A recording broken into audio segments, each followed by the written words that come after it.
Nako, eto na nga mga ate, mga fresh, mga Kim Paulandia. Di ba totoo ang balita na nasa New York ang Kim Pao, sina Kim Chiu at Paolo Avellino at mula nga sa Toronto kung saan ang pinaka last leg ng kanilang Love Kim Pao World Tour ay dumiretso sila sa New York.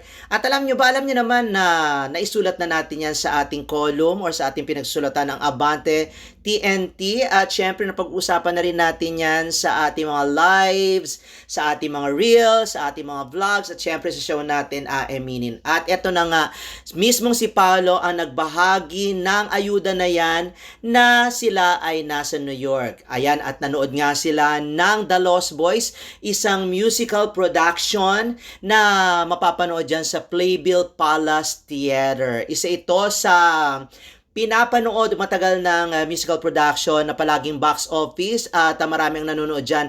Kahit mga Hollywood, mga European actress at lahat ng mga mahilig sa musical theater o musical production ay napanood na yan. At syempre, ang mga katulad ni Paolo at ni Kim na artist, hindi papalagpasin ang panoorin o manood ng mga ganitong Broadway at theater production sa New York. Isa yan sa mga pang-akit na tourist attraction dyan sa New York. At syempre, alam yan ni Ernie Goldsworth na matagal nang naninirahan dyan sa New York at si Miss Cynthia Rivera. At yan nga, ayan ang address o isang resibo na yan ang playbill Palace Theater ay matatagpuan sa 1568 Broadway at the southeast corner of 7th Avenue and 47th Street in the theater. O, di ba? Doon nga sa may Midtown Theater yan. At alam nyo ba kung magkano ang kinauupuan ni Paolo, ang kanilang seat? Yan ay 80 US dollars. Ano ba yan? 80,000.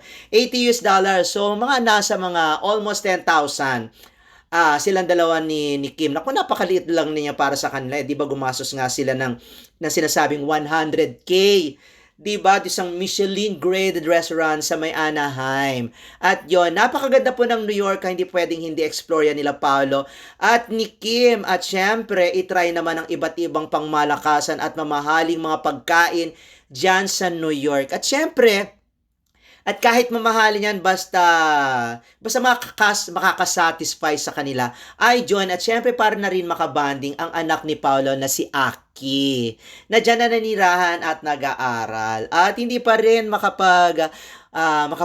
move on or makarecover ang Kim Paulandia sa tagumpay ng World Tour ng Kim Pao. Mula doon sa Redwood City at sa Anaheim at yun nga ay sa Canada naman sa Edmonton at Toronto. Alam nyo ba, meron ako nakausap na isang tiga Chicago na nag-fly pa papuntang Redwood City, California at Anaheim. Dalawang pinanood niya para lang mapanood ang Kim Pao. Hindi daw kasi po pwede na makapunta siya dyan sa may Toronto o kaya sa Edmonton kasi hindi swak sa kanyang trabaho.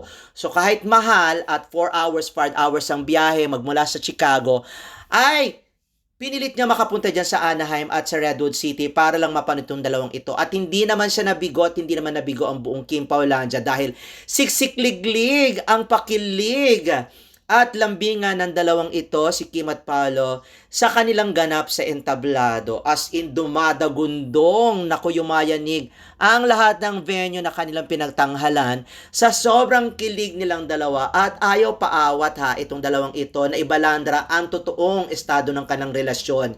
Si Paolo, gigil na gigil talaga kay Kim sa kagandahan niya at may kita nyo naman sa picture, hindi ba?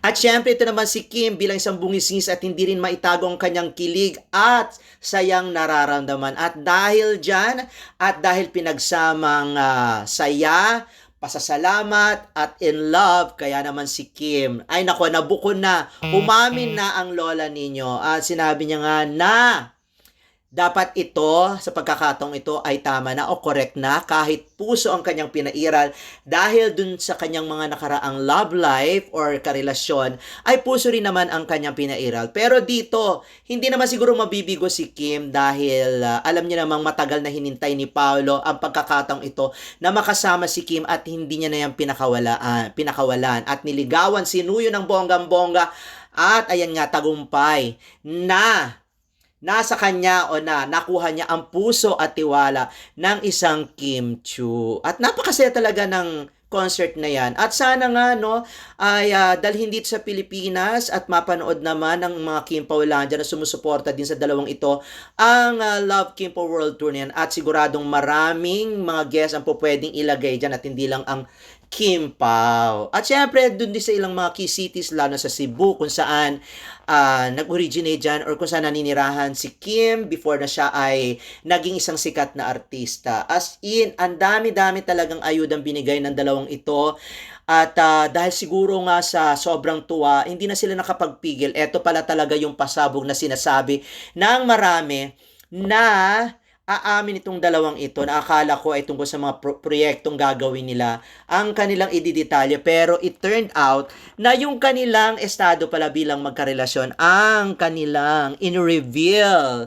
At syempre ito ang send off time of party o send off time moment ng Toronto production at ng Kim Paulandia para kina Kim at Paolo bago sila umalis dyan at nagpunta ng New York. At napakasaya ng atmosphere dyan, as in binati itong dalawang ito. Katatapos pala ng concert na yan eh. Siyempre, the next day, papahinga muna ang Kim Pao at siyempre mag-iikot-ikot muna saglit or yun nga, kung ano man ang meron silang gustong gawin, ay ginawa na muna nila bago sila lumipad ng New York. At sabi nga nung ibang Kim Paulandia na ikinabwisit nga ni Carlos Miguel na wag daw masyadong bida-bida kung wala naman talagang alam.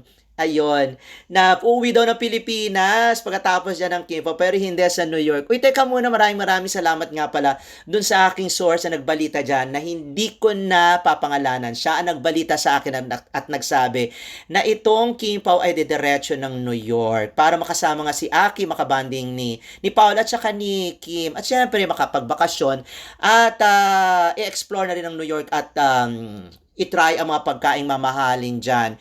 Iwan na natin yan ha sa Kim Pao ang kanilang mga ganap at dahil nakakapagod naman talaga ang kanilang ginawang concert kaya dapat lang talaga na magkaroon man sila ng pahinga bago sila sumabak sa mga proyektong gagawin lang sa Pilipinas. At kung may ayuda mang darating, edi abangan na lang natin. Hoy Kim, magbigay ka na ng ayuda no si Paolo, nanguna sa ayuda. Diba? So, maraming salamat sa mga nanood at syempre sa ating mga kaibigan na nagsisend ng mga ganap sa Kim Pao.